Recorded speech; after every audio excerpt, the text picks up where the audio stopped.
America's Funniest Home Videos won't be seen tonight, so we can bring you a very special episode of The Gen X Files.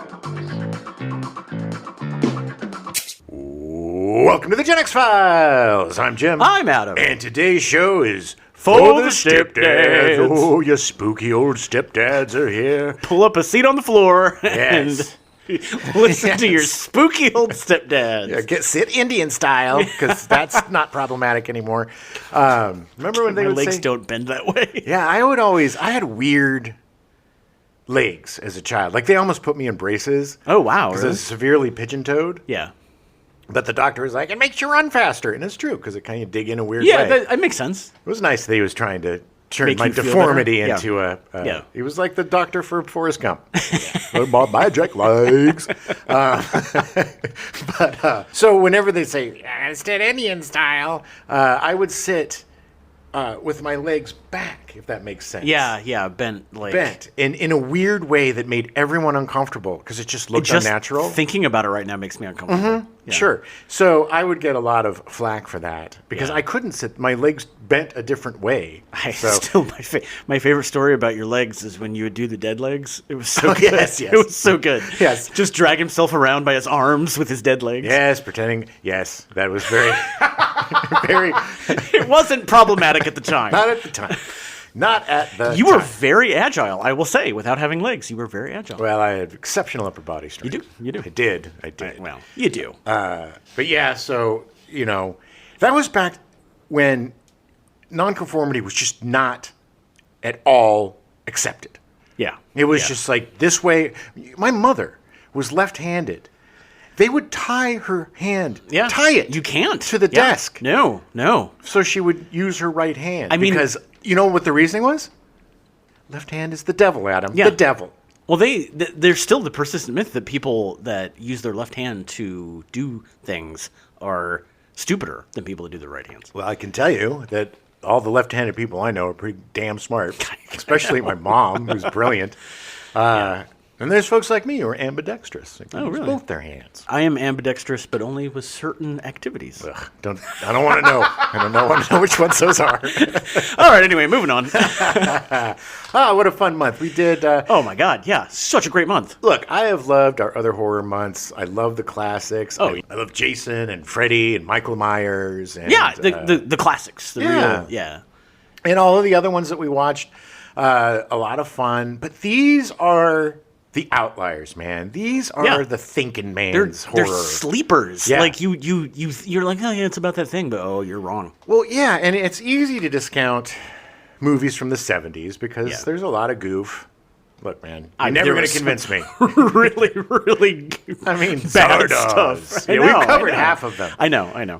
But that's my love. I love weird movies. But I also think that the 70s, yes, there were a lot of goofy, stupid, silly movies that were fun, but there were also a lot of really interesting zags where, yeah.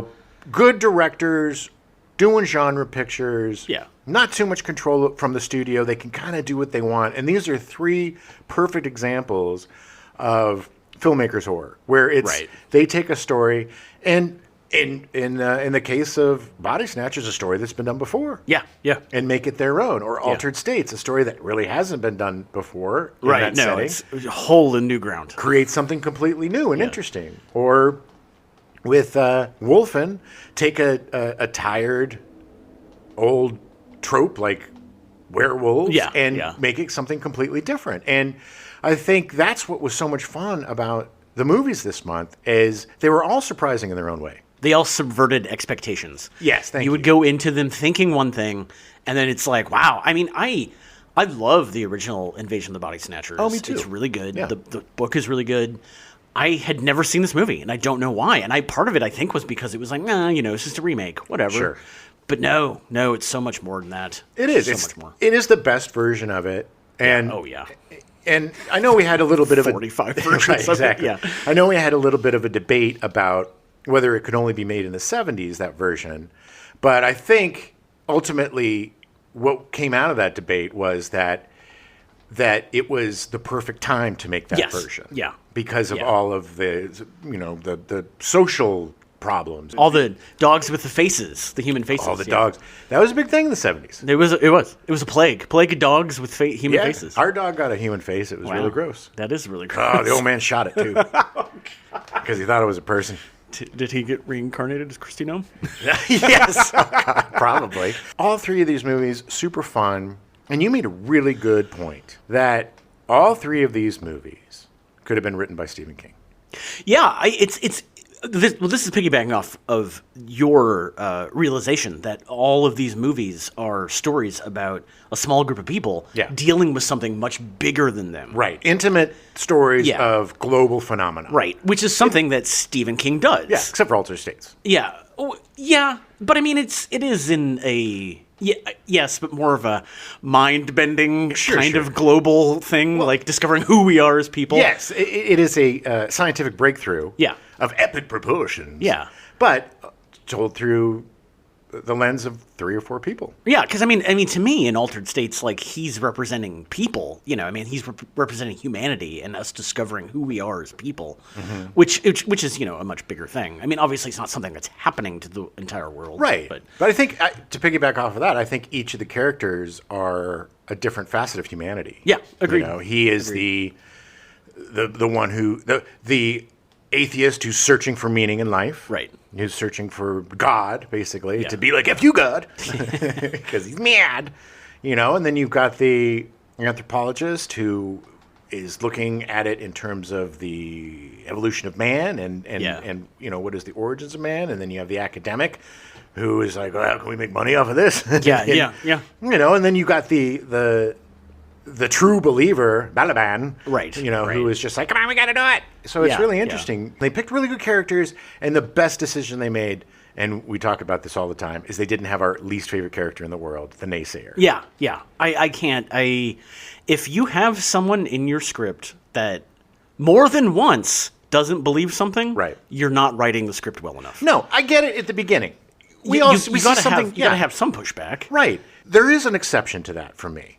In The Mist, the character that Andre Braugher played was defiantly naysaying. Yeah. But I think it came from a place of academia. It came from a place of his brain could not grasp it. I think there's a difference between characters not being able to grasp the reality and fighting against it, and then people that are just, like in Paranormal Activity, the husband who's just a written block. He's written to be the block. Sees it happening and refuses to believe it. Yeah, but this is The Mist is well written. Yes. And it's like also like the characters, they all have their arcs that they're pushing forward, you know? I mean, like the crazy religious lady, like she's gonna confirms everything that I believe. Transubstantiation. And it's like, really? How? Yeah. But like this is what she believes, but that character sticks with it. And they all had a point of view. And, yes, and you have to have a point of view to earn that. Right. And I think Andre Braugher earned that. I think it was earned. But usually it's just a device. Well, that's what I think most mediocre writers use it as a crutch, and they fall back on it. And sometimes it works, and most of the time it doesn't. It's lazy. But this is also why I feel like all three of these movies we watched could have been written by Stephen King. Yeah. Because he does write characters with points of view. Right. And they are fully realized characters. Mm-hmm. And they slowly realize what's happening. Yes. They don't poo-poo it to the point of absurdity. Right. Which is what we hate. It's so annoying. Yes. Where it's just like, dude, everybody in the audience is like, come on, man. The ghost has his hand in your chest, and you're still saying he doesn't exist. Yeah. It's just, anyway. Yeah, but you're right. I think the beauty of Stephen King, for me, and especially in his bigger novels, is that he has these group of intimate characters that we fall in love with, right? And then he slowly kills them. Yeah. Oh yeah. Because that's reality, baby. It is. But yeah, I mean, it's no coincidence that that Stephen King came up in the 70s. Yeah. And these are 70s, 80s movies. Yeah. Because that was kind of the sensibility there. People were doing things artistically different back then. Yeah. Because there was more freedom finally. More freedom in cinema, more freedom in television. Yeah. You don't realize that there was never a toilet flushing on TV until Archie Bunker did it, and that was a gigantic change Right. And people lost their mind. Yeah, the Psycho when he... The first time it features. Right. When she flushes the stuff down the toilet. They never acknowledged pooping or peeing. No. God, no. Or even just people sleeping in the same bed. That's the other thing I was going to say. Never. Like, what? That's so weird. You either had to have 1 foot on the floor if there were 2 people in the same bed. Right. Each person had to have at least 1 foot on the floor. Right. Or there had to be separate beds. Or there had to be some sort of like barrier in between. God forbid that married couples show any kind of intimacy at all. Adam, it's sinful unless you're making babies. All right. Things are so much different. It's so weird. This is what you want to return to, people. Yeah, no, it's not.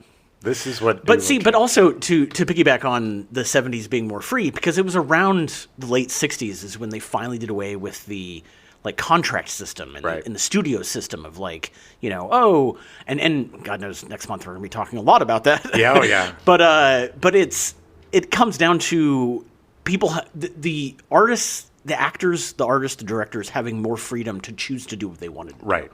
And they produced some of the best cinema in the world in the 70s. Yes, because there was, and it's all because of greed. Let's not pretend that all of a sudden the studio executives become some sort of altruistic, artistic champions. Right. It's because they saw that guys like Dennis Hopper making Easy Rider and other independent filmmakers are making a ton of money. Right.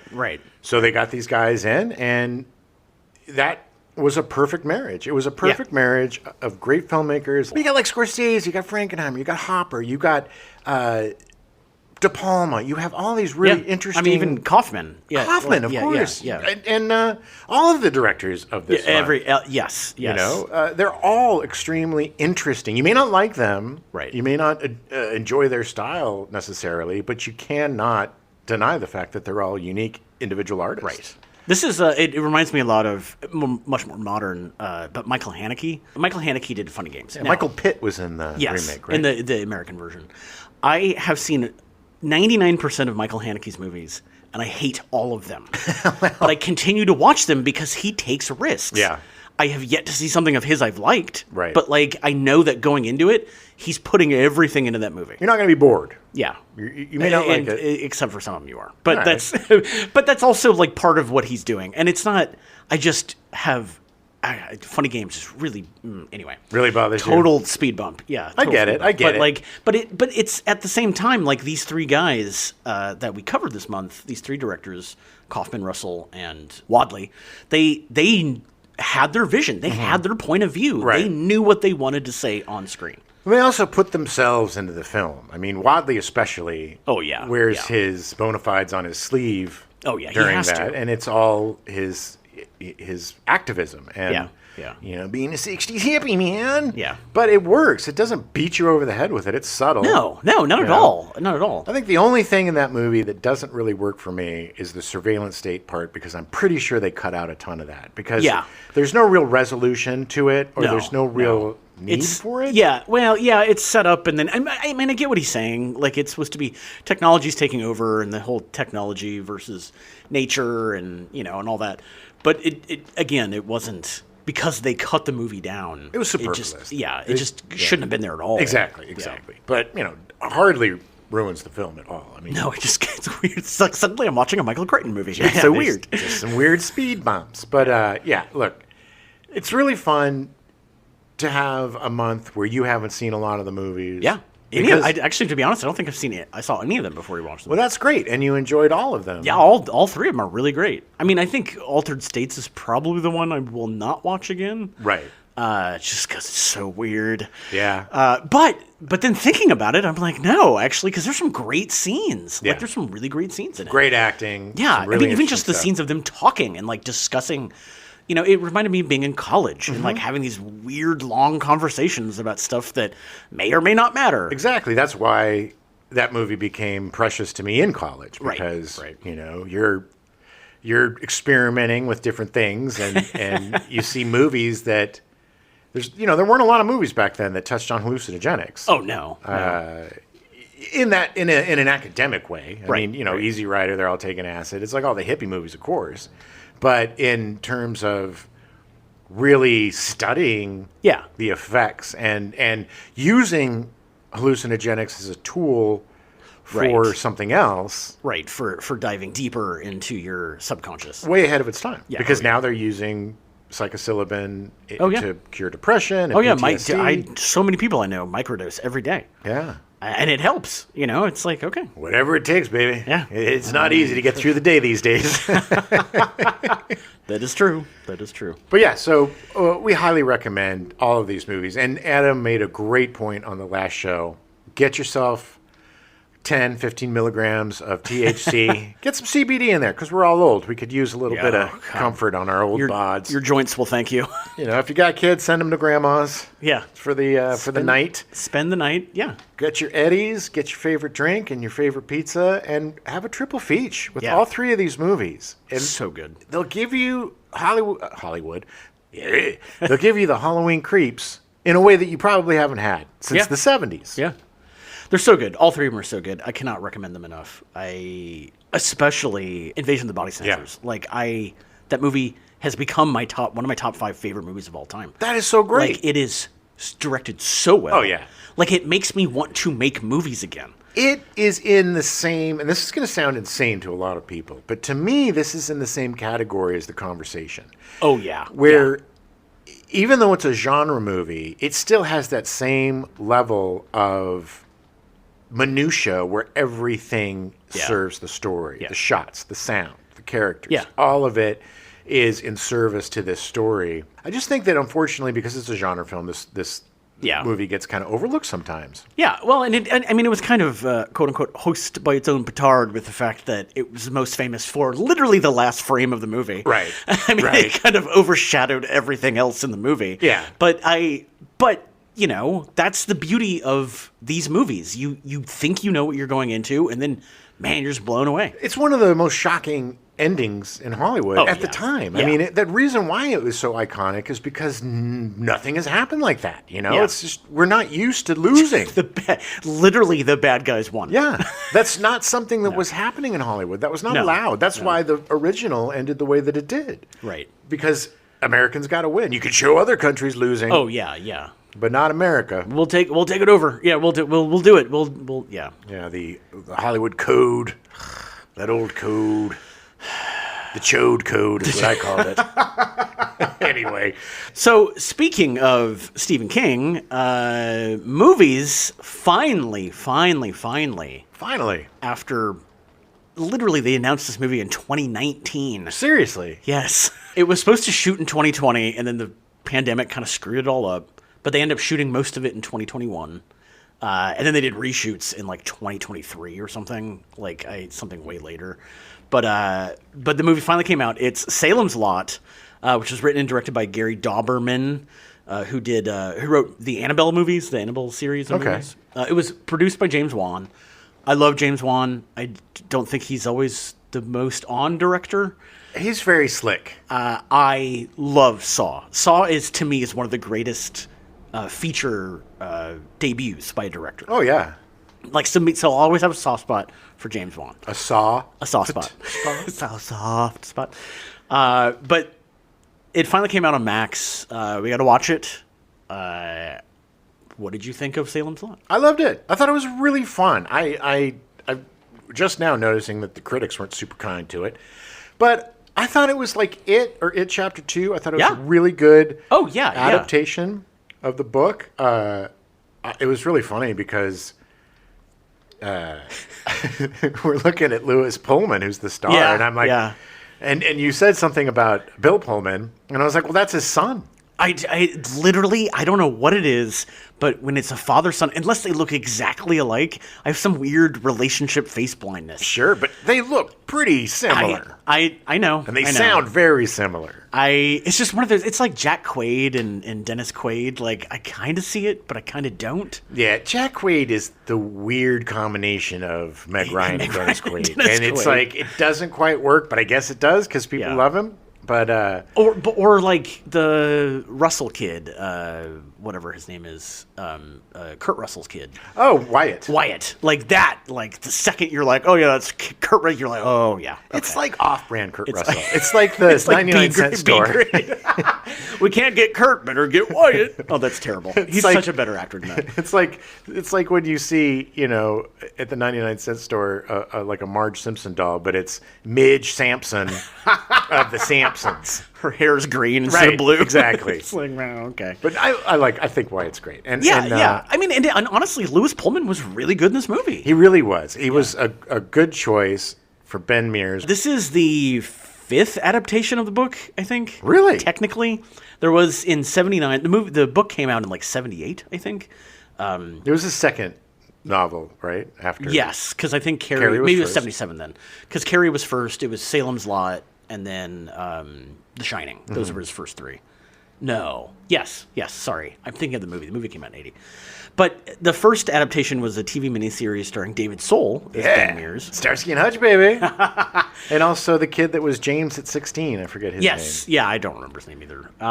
But that was nominated for 3 Emmys. It was huge. Oh, yeah. Huge. It was good. I need to watch it again. It's also on Max. And is it? Yeah, and its okay. sequel too is also. On Yes, Max. that was the sequel. Came out in 1987. Return to Salem's Lot. It had Barlow on the promotional material, but none of the characters from Salem's Lot were actually in the sequel. Well, it had nothing to do with Stephen King. Either. Yeah, it didn't have anything to do with it.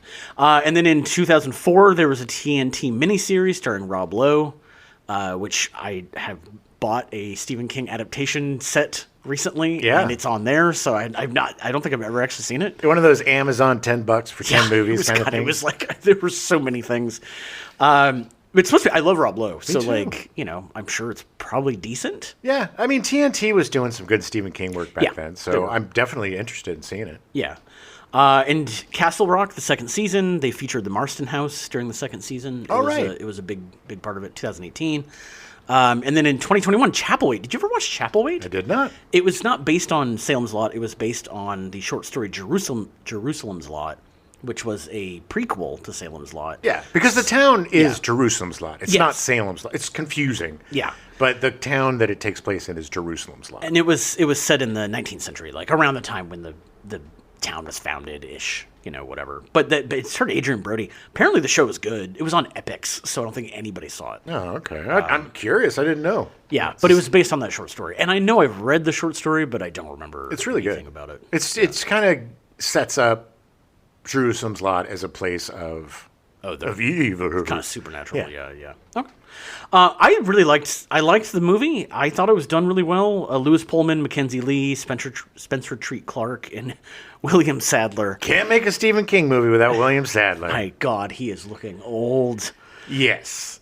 Well, he is old. I know. He's just starting to show it. That's all. I mean, he's been old for a while, but he was like, He's man. Still great, though. Yeah, he was fantastic. Great. I love seeing William Sadler. One way you could tell how old this movie is Nicholas Corvetti from The Boys is in it, and he's a little boy. He is a tiny boy. And now he's a teenager. So and now he's 45. But he was great. I mean, he was great. The whole cast was great. I mean, Alfred Woodard was great.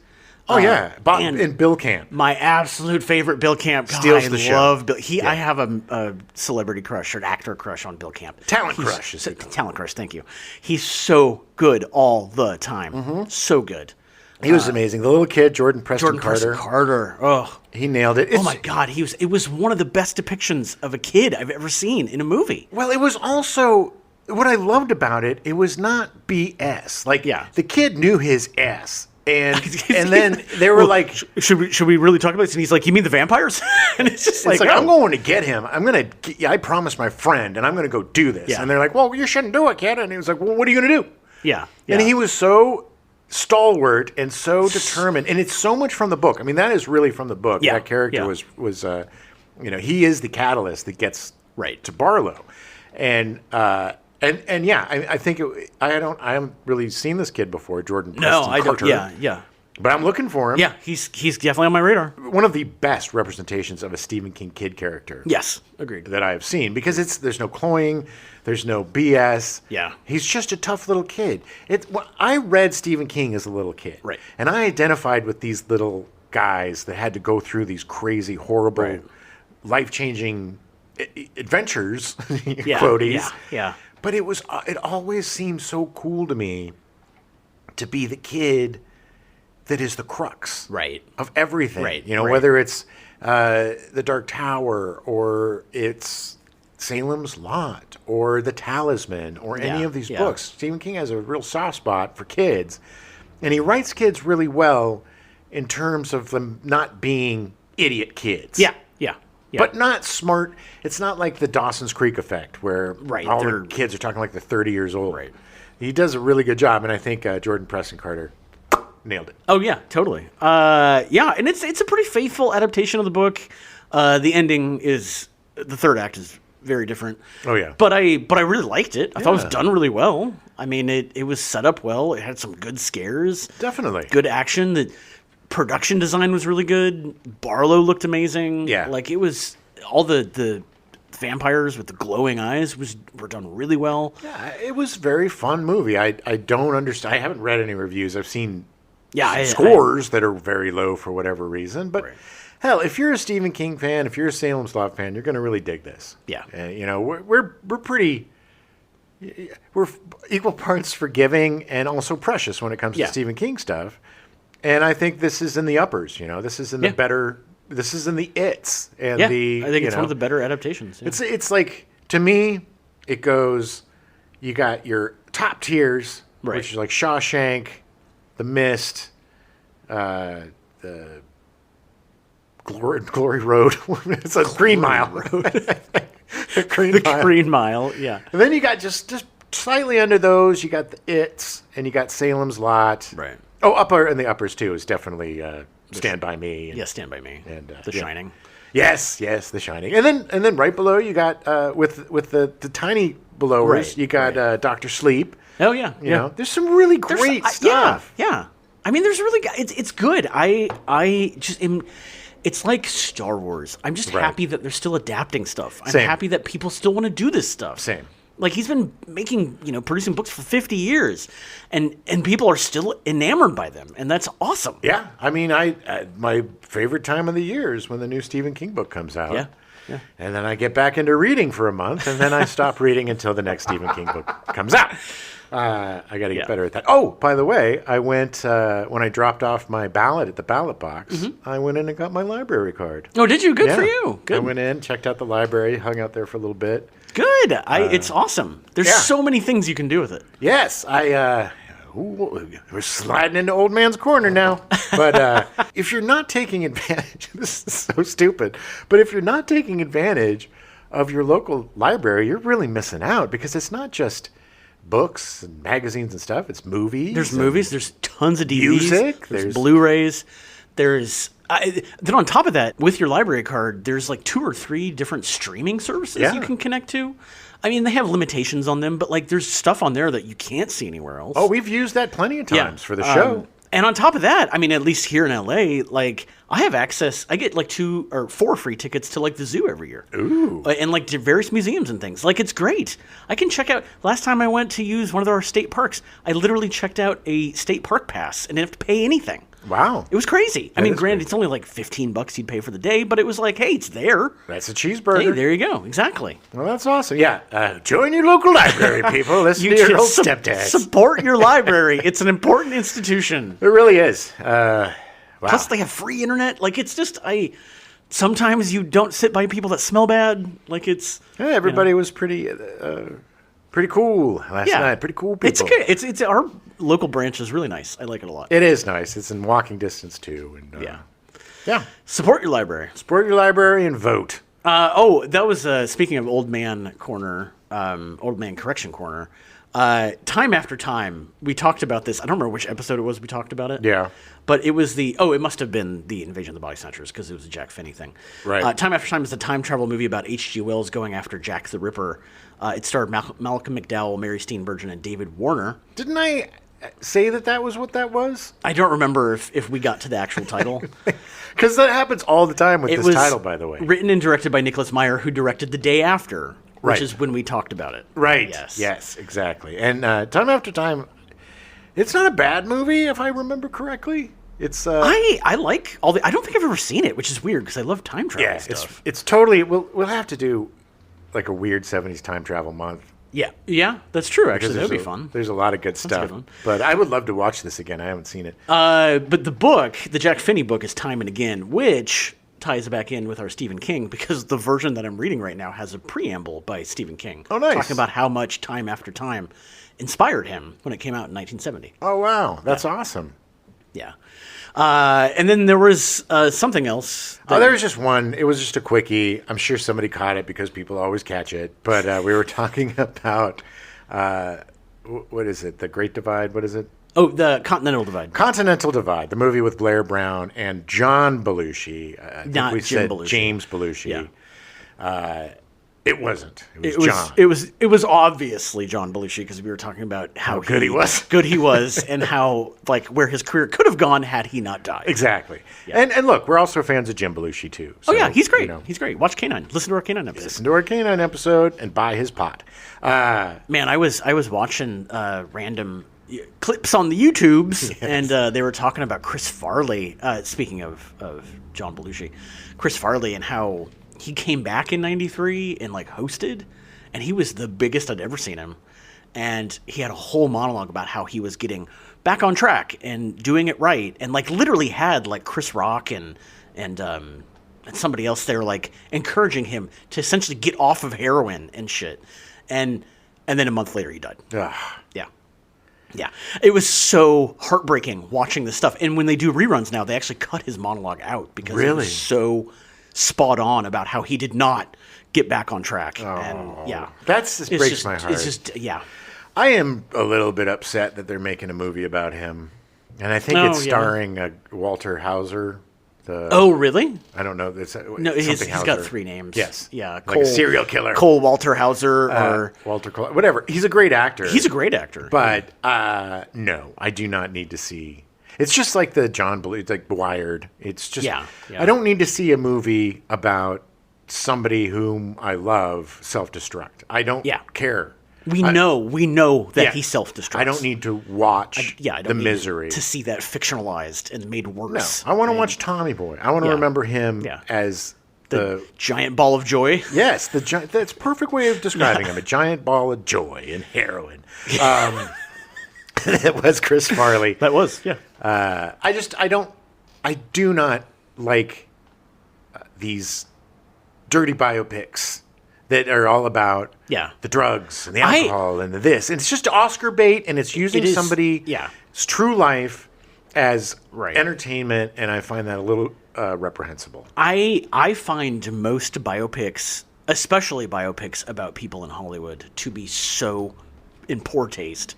Like, I have yet to see a biopic about somebody in Hollywood or the entertainment industry that isn't like, okay, like, yes, we know that bad things happened to him. They made bad choices. Like, I don't need to see that played out. Like, we know this. Yeah, I don't need the soup to nuts. I think those are a disservice to the person and to the audience. I love biopics like Good Night, Good Luck that take place over one period of time. Yeah. One instance you get a in somebody's slice, life. Yeah, a slice of that person's life. And that is like the part of that made the person. Right. You know, that defines who that person is and shows you best who that person is. Yeah. And I think those are the most effective, because you cannot, like the Johnny Cash biography, it's like you see him from the beginning to the end, and you just fluff it over. Yeah. You don't get a sense of whatever. You don't get a sense of who that person is. I would rather see a documentary about him, and talking about stuff from the early age to and especially Johnny Cash, because he had fully admitted that he had issues, and that would be really interesting. But there's also really interesting sections of his life that could make a movie. Him going to jail could make a movie. Just concentrate on that part. Or like the latest Elvis movie. Like, it was like, okay, like, he had such a long career. It's like you can't jam all that into 2.5 hours. Like, you're going to miss out on stuff, and you're not going to encapsulate who he actually is. Yeah, and then you're going to be totally distracted by the horrible performance by Tom Hanks. That was some weird choices. Good Lord. Weird choices. Did not like that movie. But yeah, no, I think, so F biographies. I generally stay away from biopics. It really, for me, the final straw was Autofocus. Yeah. About with Greg Kinnear, about the Colonel Clean, not Bob Crane. Bob Crane From Hogan's Heroes. It's like they literally made the movie to have that aha, oh my God, he was a weird sexual deviant. Surprise, we heard about that 30 years ago when he died. Right. And like we knew that. You can't recapture that moment of like, whoa.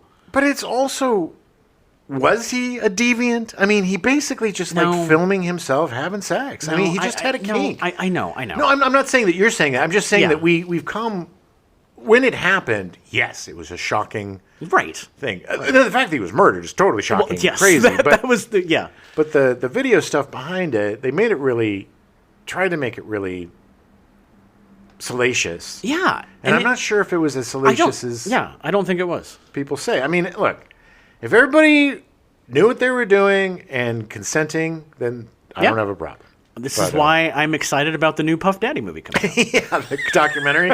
Oh man, 50 Cent has been waiting decades. If you ever really watch some Josh Johnson like stand up where he talks about it, he covers the P Diddy 50 Cent feud so well. Oh, it's amazing. 50 has been waiting forever for this moment. He's hated him for years. This is the greatest example of Schadenfreude I've ever seen. And he is just sitting there. And it's funny to hear him talk. He's like, I never went to the parties. He's like, I'm pretty vanilla. I don't like all that weird kink stuff. He's like, that's just not for me. But yeah, it's hilarious. It's not hilarious because P. Diddy sounds like a monster from what I've heard. Awful. Everything that's coming out. So other movies that we watched this month. Well, we have a retro pick of the month. Yes. That kind of fits in with our month. Yeah. It's not so much body horror as demon horror. Yeah. A movie that scared the shit out of me as a child to the point where I thought I was the son of the devil. I would look in the mirror and would peel my hair back and look for the 666. Right. I was positive I don't know why. I was really scared about being the son of the devil. Really scared about being possessed by the devil. Weird. I don't know why I thought I was so susceptible to the devil. Yeah. But because you're evil? Yeah, that's exactly it. But we watched The Omen, Richard Donner, 1976. I did not realize it was Donner that directed it. It's so weird. When my friends worked at Donner, they used to steal laser discs for me. Oh, nice. So I had all the Lethal Weps. Oh, nice. I had The Omen. I had Lady Hawk. I had everything that he directed. I had on Laserdisc. And which are some of my favorite movies too. Yeah. Lethal Weapon 1, 2, and 4. Yeah, love it. But I saw The Omen way too young. It totally freaked me out. I believe that the film completely holds up. David Warner is amazing. Gregory Peck. David Warner's so good. And Gregory Peck is so perfect as he's so good as the older father. Yeah, very old. I'm 76. No, but he's.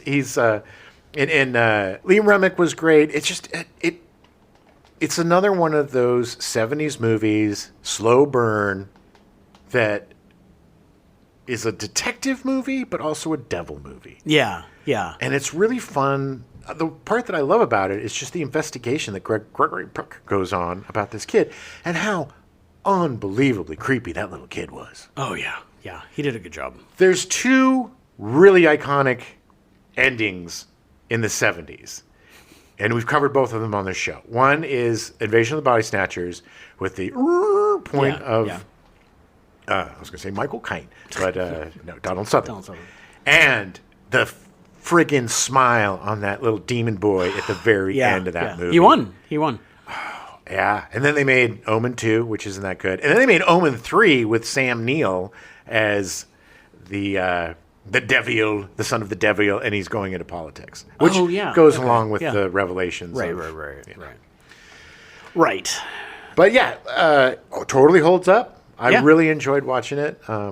It's good. It's good. We did it as a movie night. Yeah, and then we watched it with a couple of people who hadn't seen it, and they seemed to really enjoy it. Yeah. Omen is not in my probably top 5 of my favorite horror movies. It's fine. Like for me, it's fine. Sure. I think the first time I saw it, I was in college, and I saw it in a very weird setting. Okay. So I was just very disconcerted by I was in a high-rise building. It was like in somebody's loft in a high-rise, and they had the entire floor, and the dude didn't have any walls. So it was just a TV and a couch in this giant empty space, windows everywhere, and it was so unsettling and disconcerting. And The one thing I remember of the movie is the decapitation. That was the one thing I remember beforehand. I thought it happened way earlier. Way earlier. Yeah. No. James Warner. Or, David Warner. David Warner. So good in this movie. So good. I really enjoy it. I love The Omen. If you haven't seen it in a while, You should definitely check it out. It's a great movie for spook season. Oh, yeah, for sure. It's good. It's definitely a good Halloween movie. And speaking of the devil, I also watched Late Night with the Devil. Yes, which I still need to see. I really enjoyed it. It's got a lot of things that I love. The 1970s talk show. It's kind of a cross between the Tonight Show and the Dick Cavett Show. Mm-hmm. And there's all this stuff going on. I don't want to spoil anything. Don't spoil anything. It's just a very cool movie. I like the vibe of it. It moves really well. It's told. It's like, this is all the footage, but we also have some behind the scenes footage. Right. So it's kind of a found footage, but not a found footage, because you get to see how you watch the show, and then I think in black and white is the behind the scenes stuff. Yeah. But it was really entertaining. If you like David Fincher, if you like more cerebral horror, this is for you. And Dave, I can never get this guy's name. Destilmation. Let's just call him David. Isn't that his name, David? Yeah. Deschelemain? Or? No, it's almost like Dalmatian, but not. Sure. Get a better name, buddy. Get an easier name. Wow. I got a name that's hard to pronounce too. I don't like my name, so James. Yes, it's very hard to pronounce. That's why you go by Jim.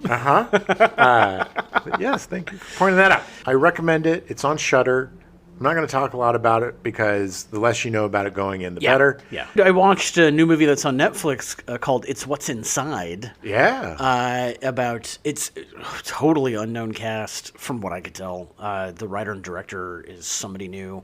I don't know how he managed to get this movie made, but it's like a body switch movie. It's done very well. Very kind of murder mystery without the murder, because you're just trying to figure out. The movie gets really confusing because they can essentially they make it into a game. You switch bodies and they try to figure out who's who. Right. And like some people lie, so you get all these deep like layers of like, oh God, what's going on? But the ending is so insanely satisfying. Oh, nice. Like it ties up so well. All right. I started watching it. Yeah. I'll finish it. I was intrigued. I just got distracted. Yeah, it's good. I really enjoyed it. I was giving platelets when I was watching it, so it was You're a rat. Forced viewer. Yeah, but it was really good. It was done well. It was shot really well. It was done well. I liked all the actors. It was another one of those movies where like essentially every actor played like 3 different people. Oh, cool. Because they played like 4 rounds of this game, and so people were switching a lot. And as an actor, that would be fun to play. Definitely. Yeah. I enjoyed what I saw so far. I'm going to finish it. I just get easily sleepy or distracted these days, and I jump from things. And I feel that. It's been hard for me to like finish a movie, except for if we watching something for the show or right. Yeah, I definitely. This is a movie that I wish I had seen in the theater. Like it was one of those like because you really got to pay attention, right? Otherwise you just get confused and it's like, what am I doing? Well, let's jump to TV. Yeah, baby. TV down to the little screens, down to the small screen. What have you been watching? Well, I've been watching Slow Horses. I'm behind. I need to catch up on a couple of episodes. It's a show too. I love the show, but it's definitely I have to be in the mood for that show. Yeah, because it's a smart show and it's a fun show and it's a funny show and it's a very, very, very British show. Yes. So as much as I love it, sometimes I'm just not in the mood. Yeah, so I'm going to finish that up. I've really been enjoying that. I did. I started watching Slow Horses. I'm about halfway through the first season. Oh, nice! And it's so well written. Oh yeah, I really like it. And this is saying a lot because I love him, but it is probably my favorite thing that Gary Oldman's done. Yeah, he's so good because he's so real. Yeah, he's just this, and he's such a complex character. Yeah, he wears this armor of stink and gross and rumpled. Right. And people just think he's disgusting. They totally underestimate him all the time. Of course. Because they think he's just a stinky. And he does it on purpose. Yeah. It's like, brush your teeth. He's like, no. The first, it was one of the best introductions to a character. and it's like beyond like him just being weird and gross, but like everyone else talking about him. It's like, there's a reason he's doing this. Yes. I don't know what it is, but there's a reason he's doing it, and I want to know so bad. And what is so great about the show is it is the dumping ground for MI6. It's the when you F up, you go to the slow house. Slow, S-L-O-U-G-H, slough. Which the funny thing is I thought it was actually in Slough, which it's not. It's in London. They just call it the Slough House because apparently Slough is an awful place. Right. Doesn't The Office take place in there? I think it does, actually, now that you say that. But yeah, if you're not watching it, it's the best thing on Apple TV, I think. That and Shrinking, I would say. But yeah, I mean, Slow Horses, they just announced that they're renewing it for another season. I think the 5th season might be the last. It's not. Really? That's what I sent you that article. They are doing a 6th season of it. Nice. Yeah, which is funny because I thought the last season was the 5th season, but it hasn't even come out yet. Yeah. But Apple TV Plus was like, all right, let's do another one. Yeah, it's great. If you're not watching it and you have Apple TV, you're missing out. It's so good. Each season's only 6 episodes. It's not like it's a huge investment. Right. You can watch it over a few days. Like it's smart. It's funny. It's good television. So well written. What else have you been watching? I checked out the first couple episodes of The Penguin. Yeah. Really, really like it. I mean, it's basically Gotham Sopranos. It's really good. Colin Farrell. Here's the thing. I talked to you about this a little bit the other day. Yeah. When you have all of that prosthesis and makeup, and it is amazing. It is an amazing job. Yeah. Yeah. I mean, it all looks real. He looks totally different. And I think even he would say this, and I think he's even said this in interviews, is that it's so much easier when you have all of that stuff to build your character. Yeah. And there's a lot of De Niro in his Penguin. Oh, yeah. Yeah. Yes. A little bit of De Niro. A little bit, yeah. But still. I see that.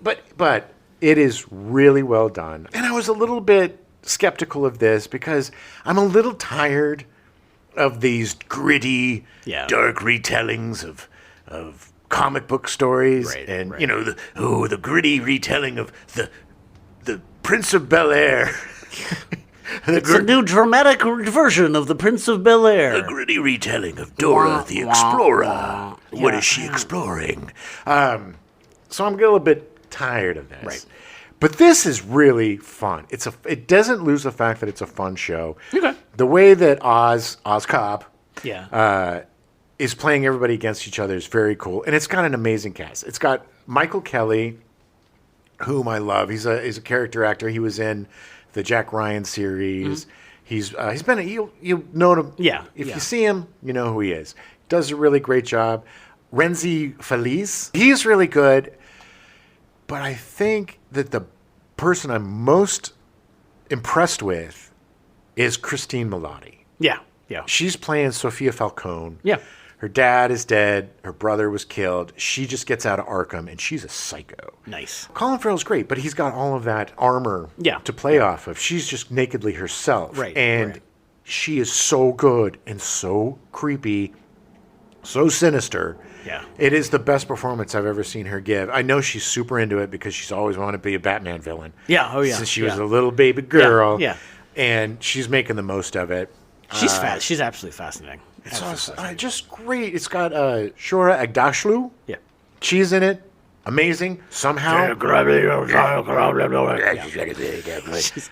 great, though. She's always great. Somehow looks 20 years younger than the last time I saw her. I don't know what's going on. From The Expanse? Mm-hmm. Weird. She looks so good. And who cares? I mean, that's not... No, but that's weird. But it also has Clancy Brown. The aftermath of the Riddler's playing out, of him flooding the city. Oh, yeah. So the Riddler is talked about. Batman is talked about, but he's never seen. Right. Again, like an intimate story within this bigger universe. Bigger happening, I'm only 3 episodes in. I really enjoy it. I'm really pleasantly surprised because I was like, I really don't think I'm going to like it. I'm kind of like when you say it's like a Gotham Sopranos, my interest just goes way down. Well, you never watched The Sopranos, did you? because I don't give a shit about mafia stuff. But it's not. Which is like, this is just mafia stuff set in, Cape Crusader. Like But it's not. I mean, it's more of a character study. The mafia stuff is ancillary. Sure. I don't think what I'm trying to say. I'm sure that's the same way with Sopranos, but it just doesn't appeal to me. I think you will enjoy these characters more than the Sopranos because they're not just a bunch of Goomba guys. You know, they're very layered. They got some great actors. Plus, I'm enjoying these little stories within Gotham. Right. Because Gotham is such an interesting city. Yeah. Anyway, I highly recommend it. I'm curious to see what you think if you do watch it. I will. I mean, I might end up rewatching the movie again and then watching the show. That's a good idea. But I'm probably going to wait until the whole thing comes out. Yeah. I think I'm going to stop for a while because I'm getting to the point where I think I only have one more episode. Yeah.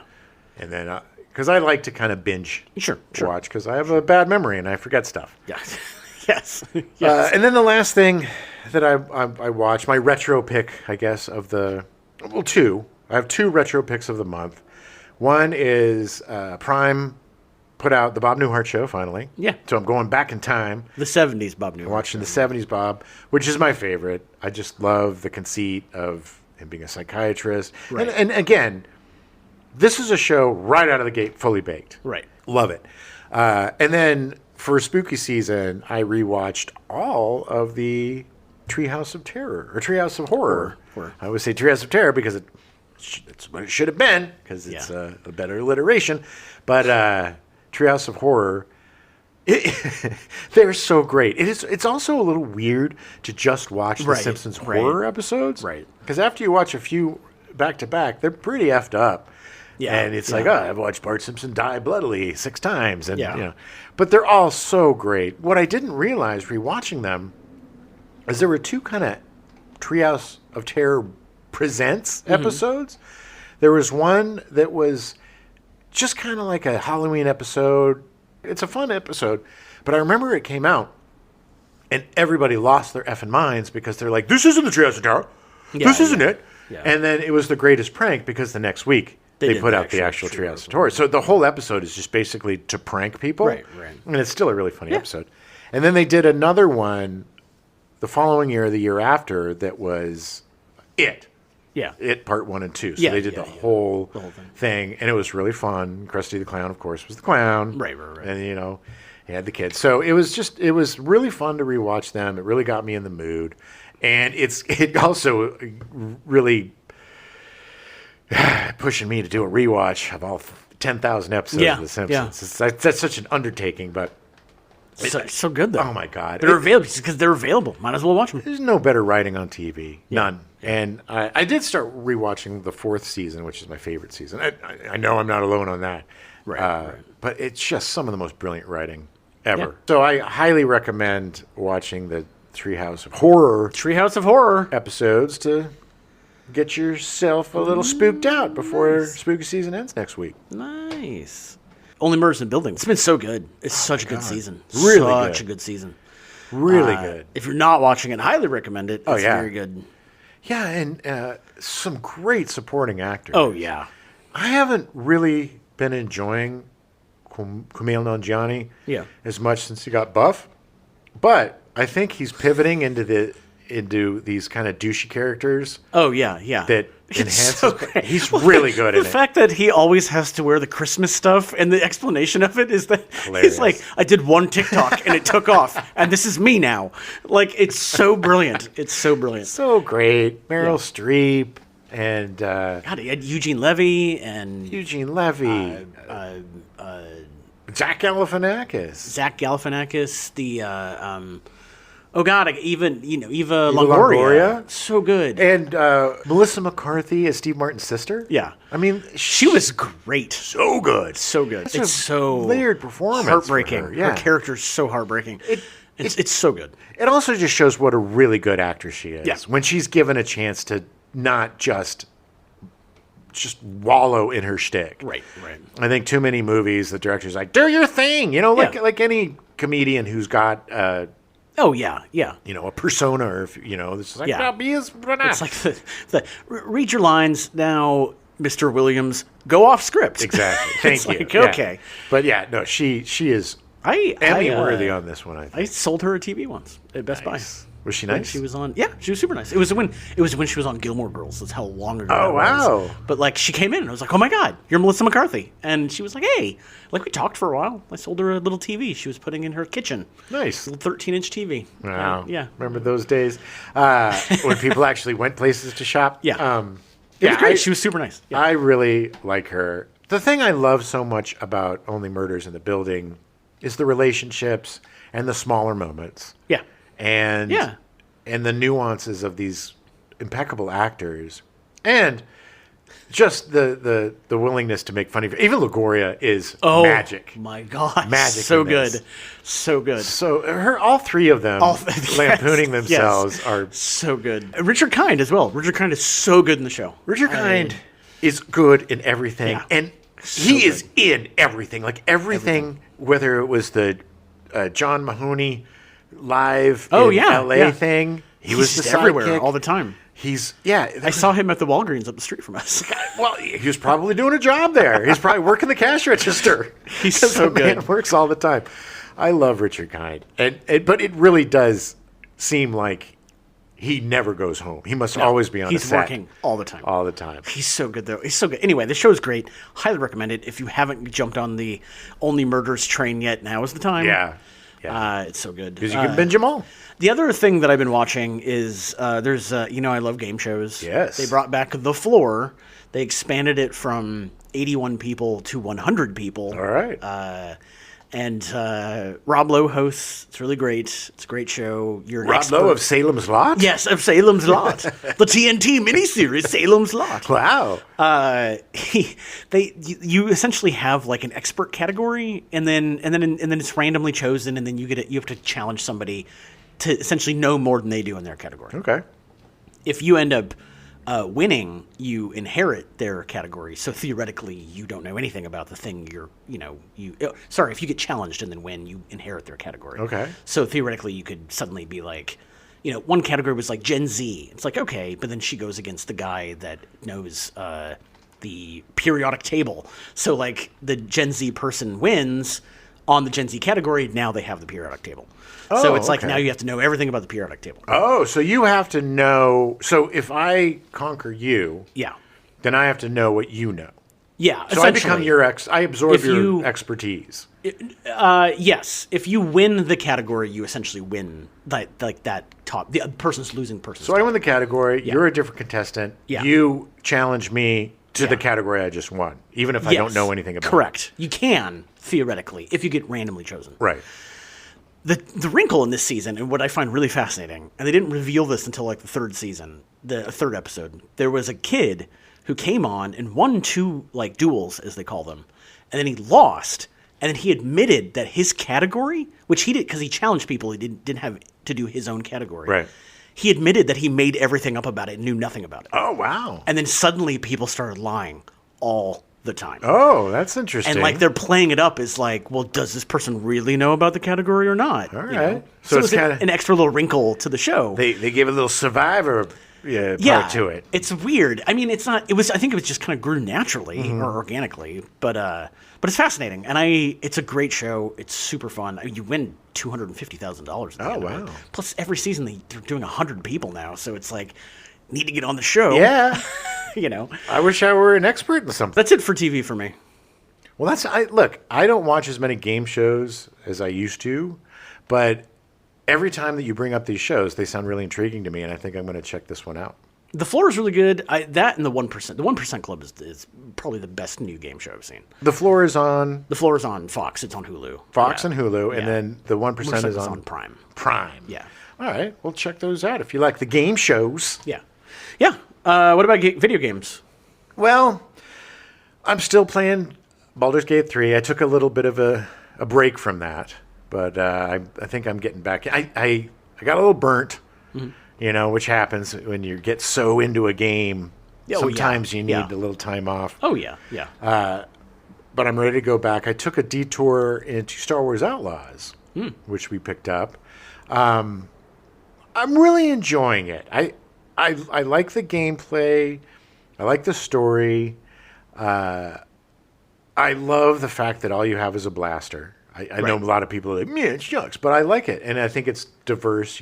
It has different. We've seen enough lightsaber Jedi stuff. Yeah, and enough shotguns, and you can pick up guns and use them. Yeah, rifles. They run out of ammo, but you can pick up stuff and use them. But as much as I really enjoyed it, great customization for the ship, and it's got armor sets. So if you get certain sets of clothing or whatever for her, it'll give you buffs. Oh, nice. And then you can change the look. It's got all the customization that you'd want. That kind of RPG thing. Mm-hmm. Yeah. The little guy, Nyx, is cool. Yeah.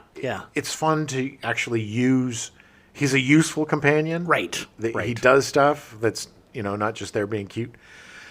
The only thing that really bothers me so far about it is there are moments when the graphics are so bad, man. Yeah. I'm talking like PS2.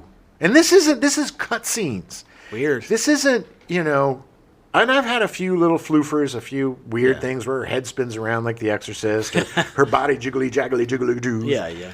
But that happens, yeah. Of course. And they're patching that crap out. This is another reason why you should probably wait a year to play every game. Yeah. Because, look, Baldur's Gate 3 is finally fully patched, and that's a year. It's been out for a year, yeah. And that game was released in really great shape, by the way. Right. It was very, very playable. But they've done a patch for this that helped with the save aspect. You can pretty much save when you want, unless you're on a mission or in a faction. So that part...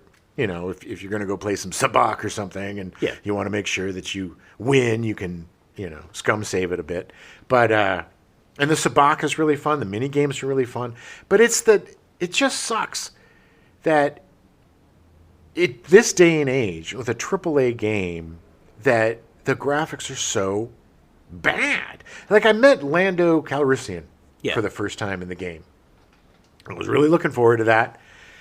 First of all, I don't know who they got for the voice actor, but he sounds nothing like Billy D. Williams. Yeah. And, at least try. Right. I mean, because Billy D. Williams is the charm of Star Wars. Right. He's the most charming guy in the whole franchise. Sure. Doesn't sound like him. And then the cutscene between he and Kay, it just looks like, it's 720. Weird. And it's just like, it just doesn't look... Their faces are kind of smooth and weird. It looks like PS2. It's Uncanny Valley. Weird. And it's just bizarre to me that at this day and age, you look at like Red Dead Redemption 2. This game's 6 years old. And it is head and tails above this game in terms of graphics. Yeah. And it's not all the way through. I mean, there's a lot of like great graphical stuff. Like I'll stop and look at the vistas, or I'm in an Imperial base, and I'm like, good Lord, this is exactly like all the Imperial bases. Like you're in the movie. Exactly. Yes. The smoke's coming, the steam's coming, and everything looks the same. It's just it's immersive breaking with these types of really bad, it takes me out of the game. Yeah, and that sucks. There's another patch coming up in November. Maybe they'll address that and maybe fix it a bit. They're not doing any favors to the main character with the hairstyle they're giving her. I don't know. It's like this weird, like flat version of Ripley's hair from Alien. Yeah. Doesn't look good. Weird. Like it's funny because they're finally modding it, and a lot of the mods are just giving her shorter hair because it just doesn't. It's flopping around. It's looking weird. That's funny. That's so weird. It is. It's a great game. This need a little more time in the oven. I think it could have used another 6 months or a year. They should have held off. This is the issue with these major publishers, is that they want to fulfill the quarterly reports for the board and make sure the board's happy. And it's shareholder meeting. Yeah, shareholders. The game is not ready. The game's not ready. Don't release it. It's not ready. And then they're surprised when the fans are pissed. Yeah. And, they're putting stuff on YouTube of all the problems. And then they wonder why, people aren't pre-ordering games anymore, or people aren't buying games anymore, because there's no reason to buy a game anymore when it first comes out, because it's going to need 6 months to a year to be the game that they want it to be at launch. Right. It's insane. This is the one thing I will give Rockstar, in that they will delay, and people will get mad, but at the end of the day, when that game comes out and it's perfect, everybody forgets the fact that it's delayed for 3 years. 100%. They would rather you wait until you get the right version of the game that you're supposed to be playing. It has been 12 years since the last GTA. Yeah, yeah. To put that in perspective, GTA 3, Vice City, and GTA 4 all came out within 18 months of each other. Yeah. Yeah. Which is insane. Yeah. And now we have to wait decades. I mean, there's been 3 different consoles that have come out since GTA 5 came out. Yes, 3, 4, and 5. Yeah. It's been, I mean, hey, but, that's fine. I would rather wait 15 years to get a good game than get something that I'm going to hate and then not want to play. Well, a perfect example of this is Cyberpunk 2077. Yeah. Which now is one of my top 5 games of all time. Right. Amazing game. When it came out, it was a mess. Yeah. An absolute mess. It was what stopped me from ever pre-ordering again. Yeah. Because it was such a disappointment. But it took 2 years for them to get it right. But they did get it right. Right. And they didn't charge you for it. I mean, they charged you for the Phantom Liberty, but that was worth DLC, it. Yeah. Basically a whole extra game. Right. So well done. Again, and another great example of this is Hello Games with No Man's Sky. No Man's Sky, yeah. They promised the moon. The game came out. It was crap. But they never stopped working on it. And they have fulfilled all the promises by now. Something that Hello Games and CD Projekt Red did is that they were very honest with the audience. Yes. They were like, look, we messed up. We thought this was ready. It obviously wasn't. Yeah. We're going to fix it. Right. It's going to take time. Just bear with us, but it will be good. But I think you were correct. I think CD Projekt Red were pushing it out for the shareholders. Yes. Yeah. No, totally. And it wasn't ready. It wasn't ready, yeah. They've learned their lesson.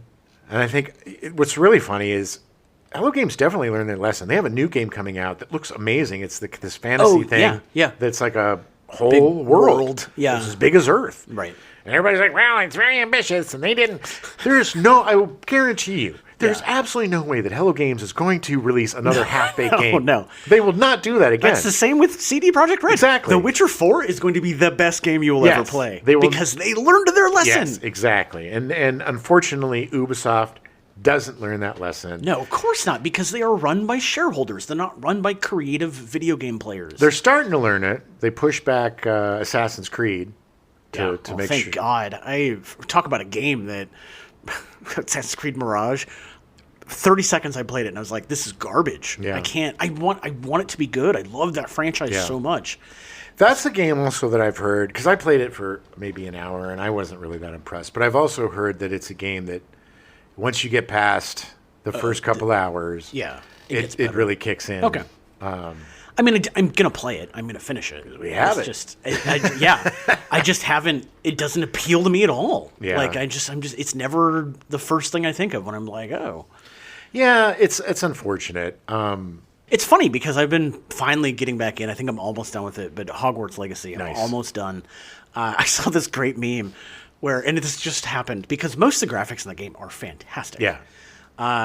But there's certain like flowy fabric. And it made me realize, this guy was talking about, he's like, so, you hear about stuff like the Havoc like engine and like all these things that allow you to do cutscenes and like essentially the skeletons of like video games. Right. Like this is stuff that they've been in hundreds, thousands of games. And he's like, eventually someone is going to create a line of code that makes it so that clothing doesn't clip into itself. Yes, it happens all the time. I have a cape that literally was just wrapped around itself. And I was like, what is going on? Like, I'm just trying to run. And then eventually it kind of flapped out. But it was like, how did that happen? Yeah. Think about it. You used to be able to program a game with one person in 6 weeks. Yeah. Granted, it was a pretty stressful 6 weeks. Very stressful. But you got the game done. These open world games with so many moving parts and so much happening. Yeah. How do you bug test this? Because it's like I've had weird shit happen where you hit a wall, you hit a button and something, and everything goes screwy kablooey and then crashes or whatever. But how do you prevent that without testing every single without testing aspect? it for years? Yeah. Years. Well, they do, but I guess But I'm very excited to finish Hogwarts Legacy. Finally get that off my plate. Yeah. It's super fun. I mean, I love the game. But it's been nice to jump back into that. have been playing. There's a couple indies I've been playing. Yeah. Hong Kong Massacre. Yes.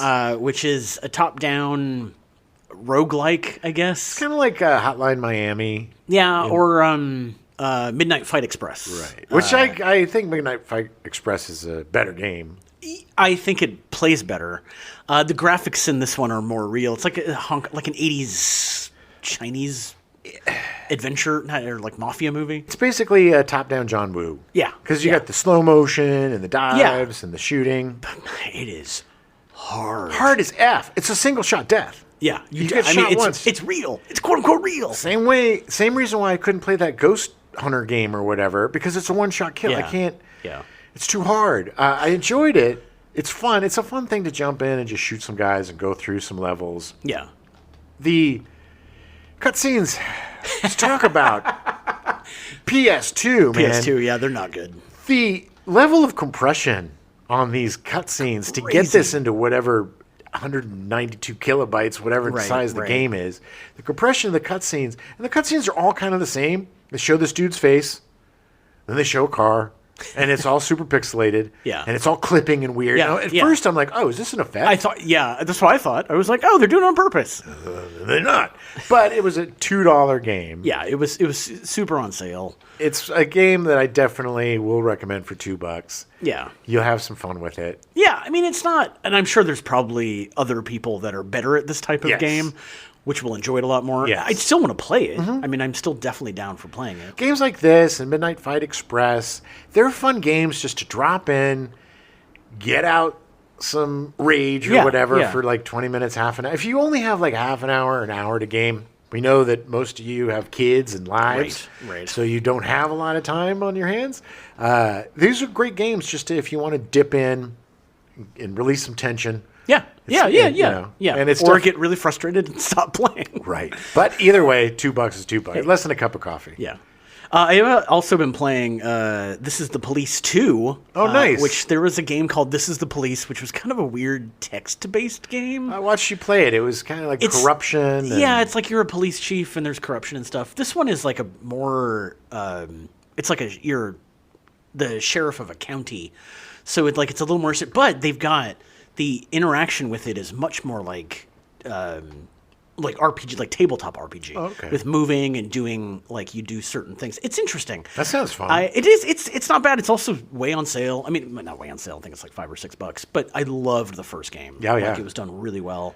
I'm curious to get more into this one and the kind of that aspect of because you have to coordinate, guys coming in around and not getting killed and all that stuff. So it's interesting. I'm curious to see where it goes. The first one had a really great story and it was super messed up. Oh yeah. But so I'm curious to see where this one goes. Nice. I've always been intrigued by those games. Yeah. I'll probably pick them up at some point when they're down on their pennies. Yeah. All right, everybody. We have a very special guest, a little special surprise for you for our Stepdad show. Yeah. You've heard me talk about this person quite a bit. They've known me all my life, but I haven't known them all theirs. Riddles. The greatest person in the world, my wonderful sister, Tracy. Hey, Trace. Hey. Hey, Jim. Hey, Adam. Hi, everybody. Welcome to the show. Thanks for joining us. Thanks. You. We wanted to have you on this month in particular because two of the movies that we covered this month, Invasion of the Body Snatchers and Wolfen, sorry. Haven't even spoke pot today. And Wolfen were two movies that I totally connect with you. Like when I think of those movies, I think of you and our youth. Oh, yes. When I used to be a Wolverine. Yes. Well, I distinctly remember after Body Snatchers, you and I doing the point and face. Oh, the thing. The Donald Sutherland face. Yeah. Trying to freak each other out. It's so great. I can just picture both of you being so young, screaming at each other. Oh, we don't scream. We just turn and made the face. Yeah, the face. It was the point face. And you did the Donald Sutherland face better than anybody I've ever seen do it. Thank you. Oh, yeah. Thank you. I don't have the mouth range anymore, but it creeped me I out. used to. And then I also remember one Halloween, there was this scary movie marathon. It was like all night long on Showtime or one of the stations. Sure. And you were a teenager at the time. I mean, you had a life and friends and stuff that I didn't have.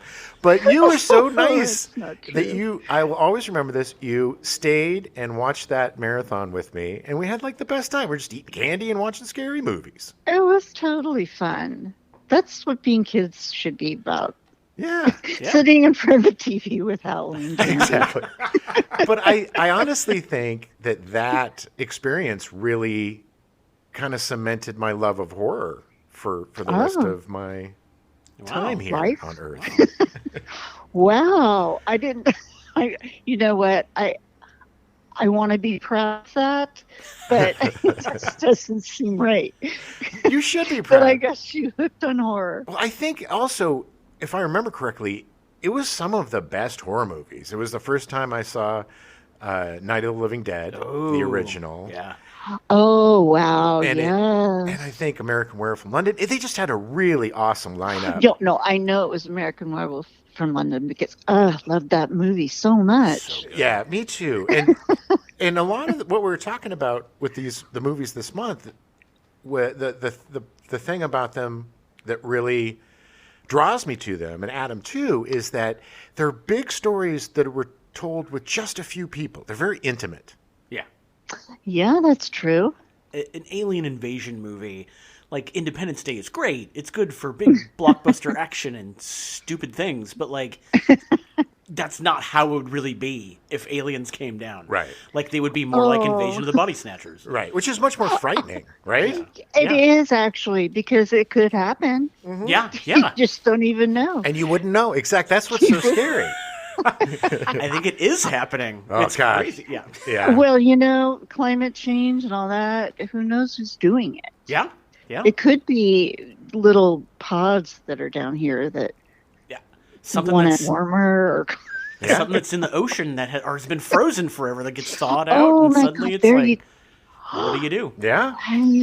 Right. What was it about Wolfen for you? Because I don't know very many people besides the two of us, and now Adam, that love that movie so much. But what was it for you about Wolfen that kind of attracted you to it? Well, it was the wolves. Oh. Well, of course. I mean, I had read that before I'd seen the movie, and really? Yes, and it's pretty similar. Yeah. But there was a lot more explanation about the wolves and their families and how that all worked. They were so gorgeous in the movie, and I love wolves.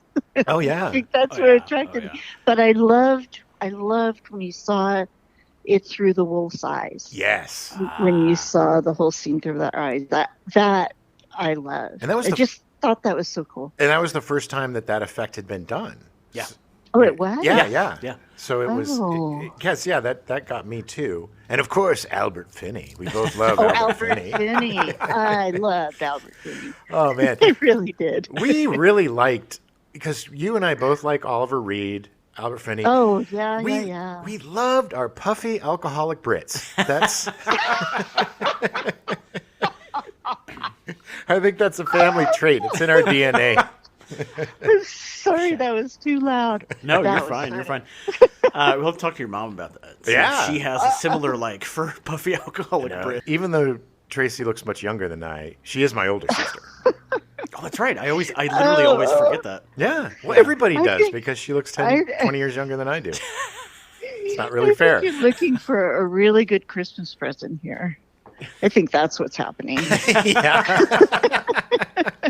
Damn it, you know me way too well.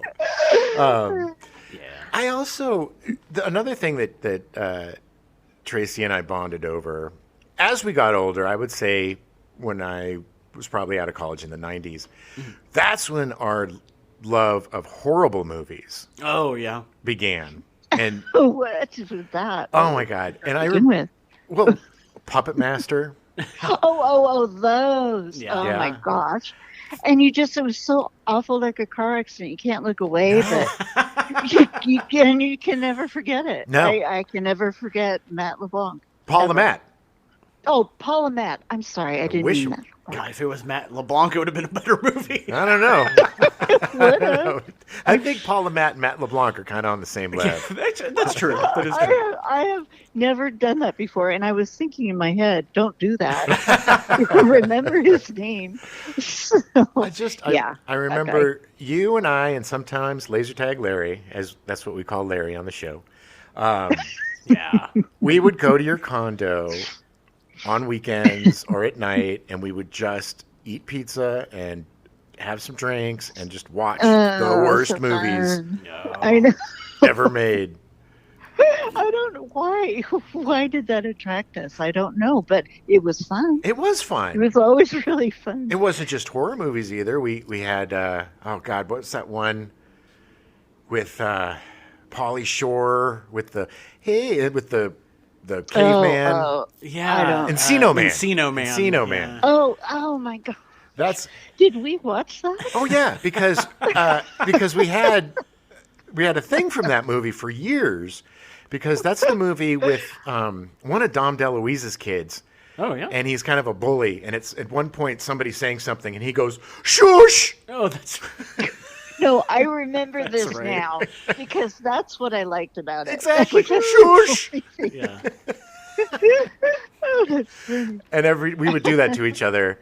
We'd point at each other like Invasion of the Body Snatchers. like Invasion of the Body Snatchers, and the other person would go, "Shush!" Nice. We were the weirdest kids, man. Shush. That would be a totally different movie. Yeah, it would. But I really That's funny. I really credit you with opening me up to like horror movies and that kind of thing, and because I was so scared of Bad that movies. stuff. I wanted you to be horrified and watch bad movies. Well, that was my plan. And it worked. Successful. But I remember you remember how scared I would get as a little kid. Like you would, I remember distinctly in the old La Jolla house, you had a slumber party. And you and your friends were going to play Bloody Mary. And that's when you say Bloody Mary in the mirror like 3 times. No. Don't do it. Yeah, don't do that. Oh my God. I was so freaked out that I made our mother turn over every reflective surface, even the clock. Oh, wow. She had to put on its face because maybe there'd be a reflection in there. Yeah. Jen, I too do not remember this. Because you were having fun. You were with your friends. Was this when I was in college or something? No, this was in La Jolla. Yeah. You must have been like 9. Oh my gosh, Adam, I was 3 or 4. Please understand how sorry I am about Jim. For making Jim this way? Is that what you're saying? For only the good parts. Traumatizing the little boy. I traumatized you. You weren't the only one, but Great. Yeah. no, but I think also kind of consciously or subconsciously, you kind of wanted to toughen me up. So you started getting me watching horror movies and reading Stephen King books, and you got me over my fear. Honestly, this is the best thing to come out of this relationship is that Jim loves movies and he loves Stephen King. Yeah, like you formed him into the good stuff that he likes. Yeah, like, that's That awesome. is a great accomplishment, and I thank you, Adam, for explaining. I think I do believe that I got you hooked on Stephen King 100%. because I started on Carrie, and I was saying that earlier. Yeah. You remember our Weirdo Month? We did the Weirdo movies. All of those movies were movies that Tracy and I loved as kids. Right. Murder by Death. Oh, no. Yeah. And Mad Monster Party. Yeah. And what was the other one? The Alan Parker movie. Oh, and Bugsy Malone. Bugsy Malone. Yeah. Okay, I don't remember that one. You remember kids playing Mafia kid? Yeah. Mafia? With Scott Baio and Jodie Foster. Oh my gosh, that's so old. Yeah. Wow. It was a weird movie. It was a super weird movie. You need to watch that again, Trace. You should. I will. Yeah. Because I totally will. not only is it a gangster movie with children, but it's also a musical. But instead of using the children's voices to sing, they use adults' voices. So it's even more bizarre. Yeah. Just snorted on You did. It's okay. But oh my God, it is Oh, that's funny. It's still Oh my probably gosh. It is. You should watch it again because I will. I totally It also instead of using guns, they use pies, and the movie is one of the most brutal endings to a movie I've ever seen. yeah, it's so Are, bizarre. are you being serious, Adam? Yes, they didn't use guns. They It's would. They had about like pie guns. They would shoot pies at Yeah. each other, Oh, I'm But they gonna would watch die. that tonight. but they would quote unquote die. Yeah. Yeah. Like it was weird. You should watch it though. It is so weird, but it's so wonderful. I'm in the mood for that. All I right. was just telling Jim I'm finishing up 1408, Yeah. Nice. which is Stephen King. So good. And yeah, it's my month. This October is like horror month. Oh yeah. So that's what I plan out. Just horror. Do you have? But do you have- weird and disturbing too. Oh, Not yeah. just gore. I don't like gore, but I like scary. Oh yeah. I agree. Getting the creepy is always better than the gory. Did you watch Late Night with the Devil? Oh my gosh, that's fabulous. Yeah. Okay. Okay. I Oh, still need to see it. I I- haven't seen it yet, so don't spoil anything. But I Well, need I to watch won't. it. Yeah. I will say though that going into it, I had no idea what it's about, Right. which is kind of fun. But going into it, you might think, "Ugh, I don't want to watch the rest of this." Yeah. But don't do that Okay. Yeah. Okay. because there's more twists and turns than Okay. should be allowed. Okay. Yeah, that's awesome. That's my favorite kind of movie. More twists and turns than a toboggan ride. Have you seen the new Salem's Lot on Max? Well, I started watching it and I'm really excited about it. I hope it is everything I hope for, because when I was a kid, like 17 or whatever, they put Salem's Lot in a movie, like a TV movie or something. Yeah. And it was such a good book, and that was such a bad movie. Yeah. And I remember It was not very good. I was with a group of people and we were watching, and I felt so embarrassed because I, pumped it up. The book Hyped is it good. up I so swear, much. the book is good. We really I'm just enjoyed it. hoping it's better. Yeah, we really liked it. Yeah. It's good. Okay, It's good. good. It's close to the book until the end, but like it's good. It's fun. It was good. And Oh, good. Bill Pullman's son stars in it. Yeah. And he looks just like him. Does he really? Yeah. Oh, gotta see this. It's he's a Bill weird, Pullman. quiet dude just like Yeah. his dad. He's good. He's really good in it. He But is. he's an odd character. Yeah. He is. Well, his dad's very good at playing odd characters and everything. But I mean, I like him. I can't wait to see it. Yeah, I well, really am excited about it. Really. we just did a Bill Pullman month, so it was kind of weird. And what was so funny You just is, did Pullman month, yeah, really? yeah, we Oh. did Serpent in the Rainbow, Ruthless People, Yeah. And His very first movie. Brain Dead. Brain Dead. Yeah. Okay, I haven't seen any of those. I noticed you didn't pick While You Were Sleeping. Well, No, well, got to save something for next time. we were starting with his first movies. Yeah. I'm kidding. I'm teasing. I know. Yeah. I guilty pleasure. I really liked While You Were Sleeping. I'm just saying. I do too. I'm sure it's fun. It's a cute movie. It's a cute movie. It's very cute, but it's probably not his best No. display of what his talents are. I think you'd really like Brain Dead. It's a Corman movie, Yeah, and it's yeah. got Bill Paxton and Bill Pullman, and it's just super weird. It's so weird. Look at But it it's now. good. But it's good. I Yeah. recommend it. I Yeah. think you should check it out. Okay. Is there anything weird or embarrassing about me that you want to tell everybody? You know what? I think you've done it for both of us. Oh man. Oh, Tracy, thank you so much for coming on the show finally. Yeah. Well, thank you so much for having me, you guys. I do. I just love your show so much. Well, we love So, you so Yeah. much. You are our first guest in like 3 years. Yeah. So this is. I'm honored. Yeah. I really am honored, Well- and I really do appreciate it. I do talk about you quite a bit, so I figured it was time for the audience to hear the And voice. see what deranged sister you I didn't realize why I am the way that I am. understand why the way you are.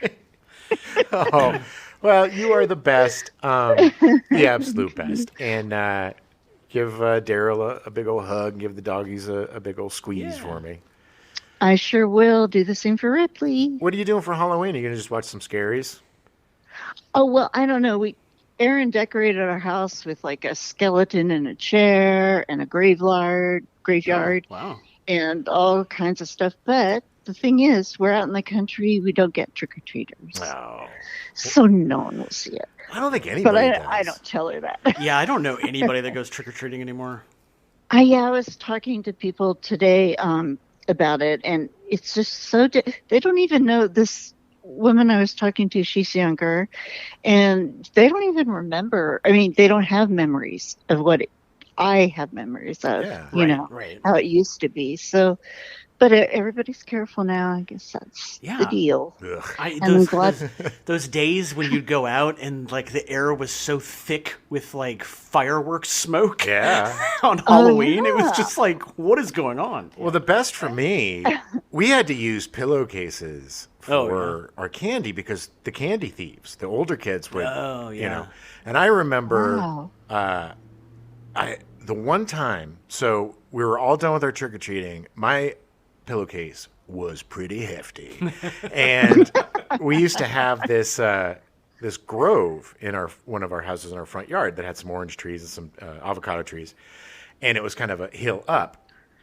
And I'm walking up that hill with whomever I was trick-or-treating with, and one of the big kids comes out of nowhere, grabs my friend's bag, grabs my bag, but I held on. And he dragged me the entire down into the street, and he had to let go because I was just letting go of my candy. Refused to let Just go. let it go. Never. You don't want to die over your candy. Never take a chubby kid's candy. Never.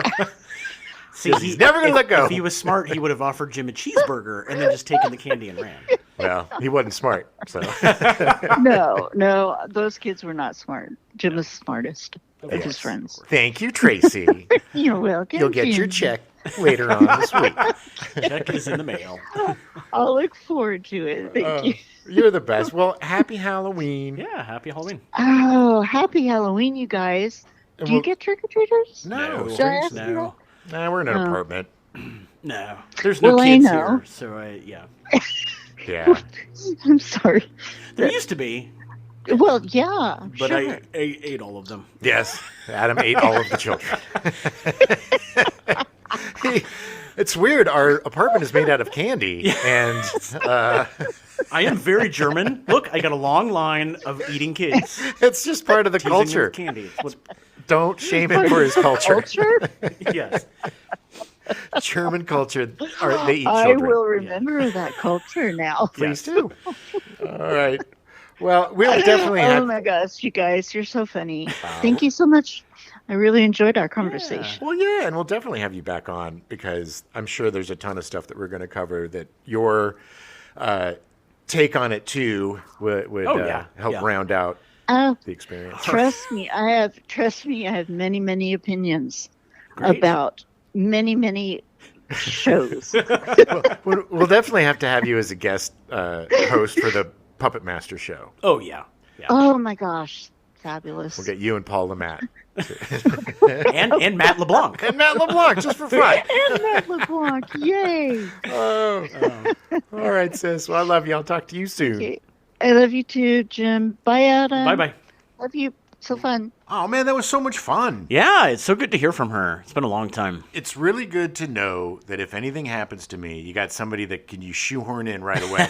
You got another member of the family that's probably better than me. Maybe something will happen to you. Ooh, scary, spooky season. Well, that was really fun. Yeah, it was good. It's nice to hear people appreciating the movies that we've been watching. Yes, and you know, you get a little bit more about my origin story.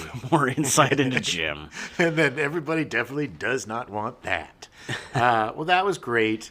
What a fun month. Yeah, it was a good month. It was fun. I highly recommend catching all of these movies. Yeah, like we said, man, put the kids, get them over to grandparents' house for the night. Yeah.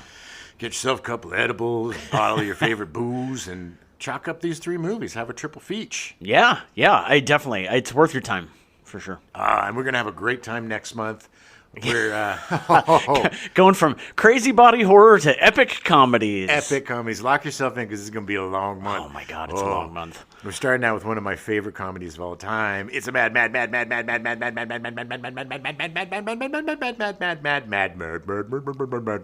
world. Yeah, that's something like that. It's funny because there is a story behind all the mads in the title. Yeah, yeah. I'm so excited to talk about this movie. Oh, me too. Yeah. Every comedy legend's in it. But, It's so good. It's so good. Yeah, well, happy Halloween from your stepdads. Make sure not to take any razor blades in your apples. Don't eat apples. That's if you can Don't take any eat message apples. from the show, do not eat apples. Are you ready? Yeah. All right. Gen X Files Show 193-FTS Body Horror. That's what I see every morning when I look in the mirror.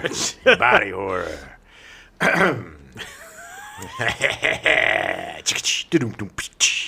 Although it showed Barstow, or not Barstow, what's this? Barlow? Barlow. Barlow, not Barstow. Barlow lived in Barstow. Barstow is awful. I would believe that.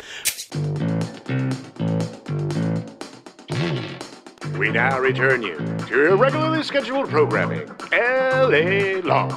Already in progress.